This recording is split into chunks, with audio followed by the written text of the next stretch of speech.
So I'm going to read some of this book again here.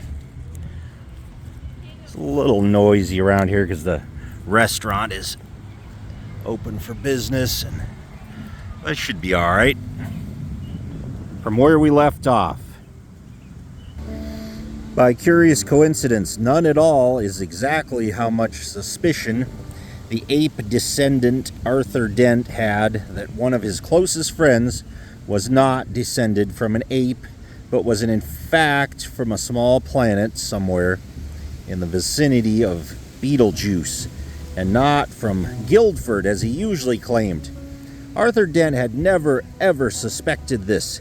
This friend of his had first arrived on the planet Earth some 15 Earth years previously, and he had worked hard to blend himself into Earth society with, it must be said, some success. For instance, he had spent 15 years pretending to be an out-of-work actor, which was plausible enough. He had made one careless blunder, though, because he had skimped a bit on his preparatory research. The information he had gathered had led him to choose the name Ford Prefect as being nicely inconspicuous. He was not conspicuously tall. His features were striking, but not conspicuously handsome.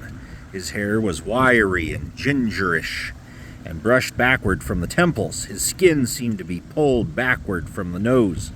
There was something very slightly odd about him, but it was difficult to say what it was. Perhaps it was that his eyes didn't seem to blink often enough, and when you talked to him for any length of time, your eyes began involuntarily to water on his behalf. Perhaps it was that he smiled slightly too broadly and gave people the unnerving impression that he was about to go for their neck.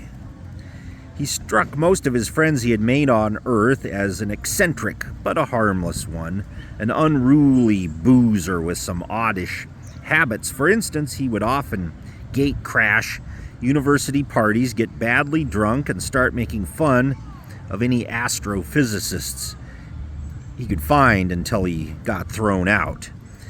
Sometimes he would get seized with oddly distracted moods and stare into the sky as if hypnotized until someone asked him what he was doing. Then he would start guiltily for a moment, relax, and grin.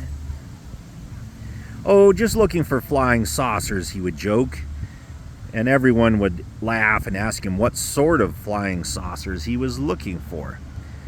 "Green ones," he would reply with a wicked grin, laugh wildly for a moment, and then suddenly lunge for the nearest bar and buy an enormous round of drinks. Evenings like this usually ended badly. Ford would get out of his skull on whiskey, huddle in a corner with some girl, and explain to her in slurred phrases that, honestly, the color of the flying saucers didn't matter that much, really.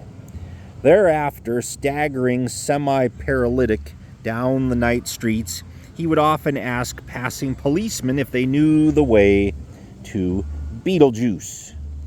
The policeman would usually say something like, "Don't you think it's about time you went off home, sir?" "I'm trying to, baby, I'm trying to," is what Ford invariably replied on these occasions. In fact, what he was really looking for when he stared distractedly into the sky was any kind of flying saucer at all. The reason he said green was that green was the traditional space livery of the Beetlejuice trading scouts. Ford Prefect was desperate that any flying saucer at all would arrive soon, because 15 years was a long time to get stranded anywhere, particularly somewhere as mind-bogglingly dull as the Earth.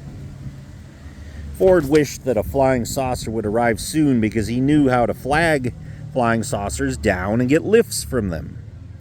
He knew how to see marvels of the universe for less than 30 Altarian dollars a day. In fact, Ford Prefect was a roving researcher for that wholly remarkable book, The Hitchhiker's Guide to the Galaxy. And I think we will leave it there for now.